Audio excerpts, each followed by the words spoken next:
Hello friends, मैं हूं शुभा और आप देख रहे हैं नेबुला टेरिया। आपका बहुत बहुत स्वागत है यूट्यूब चैनल में। ईवीएस से रिलेटेड हमने कुछ वीडियो आपको प्रोवाइड कर दिए हैं, जो आप मेरे चैनल में जाकर प्लेलिस्ट में देख सकते हैं। उसमें ब्रैकेट में एनवायरनमेंट दिया होगा, उसमें आप सारे वीडियो देख सकते हैं। चलिए आज का हम लेसन स्टार्ट करते हैं, जो है फूड से रिलेटेड भोजन। मधुमक्खी पालन। मधुमक्खी एक सामाजिक कीट है। इनमें से एक रानी होती है और छत में कुछ नर यानी ड्रोन होते हैं। कुछ मक्खियां काम करने वाली होती हैं।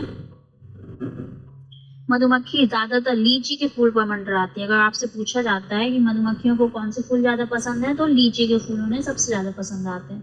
लीची के जो फूल होते हैं वो फरवरी में खिलते हैं। ये अक्टूबर से दिसंबर के बीच अंडे देती हैं। ये क्वेश्चन अधिकतर पूछा गया है कि लीची के फूल कब खिलते हैं, तो फरवरी में। और ये अंडे कब देती हैं, तो अक्टूबर से दिसंबर के बीच का जो टाइम होता है, ये उस टाइम पर अपने अंडे देती हैं।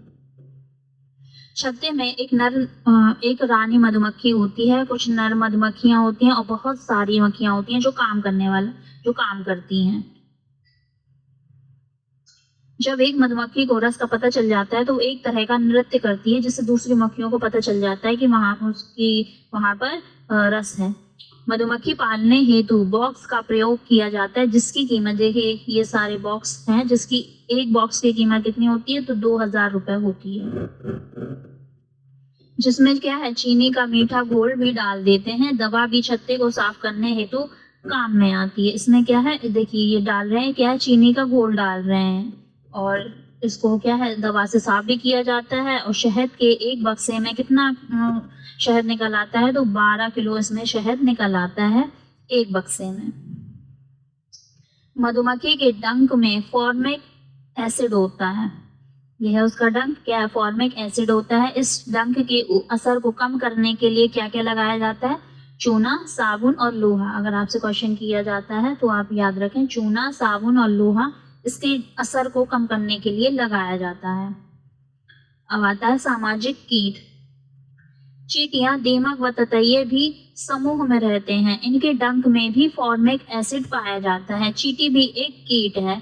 चींटी सिपाही बिल का ध्यान रखते हैं और चींटियों की क्या है, 3 जोड़ी टांगे होती हैं। देखिए 1, 2 और 3 जोड़ी उनकी टांगे होती हैं। झूम खेती। झूम खेती करने का एक तरीका है जो पहाड़ों पर मिजोरम में होता है।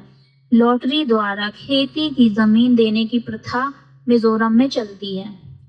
याद रखिए, लॉटरी द्वारा खेती जमीन देने की प्रथा कहाँ पे चलती है, तो ये मिजोरम में चलती है।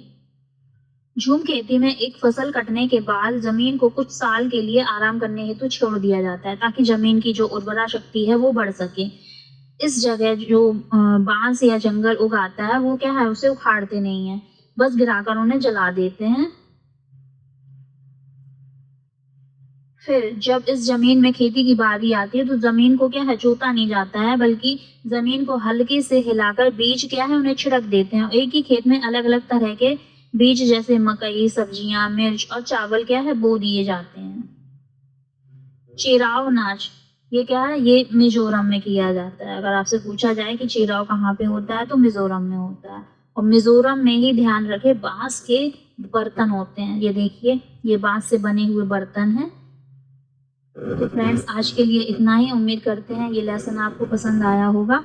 तो प्लीज़ चैनल को लाइक कर दें, सब्सक्राइब कर दें। अगला वीडियो हम जल्दी लेकर आएंगे। अभी के लिए इतना ही, धन्यवाद।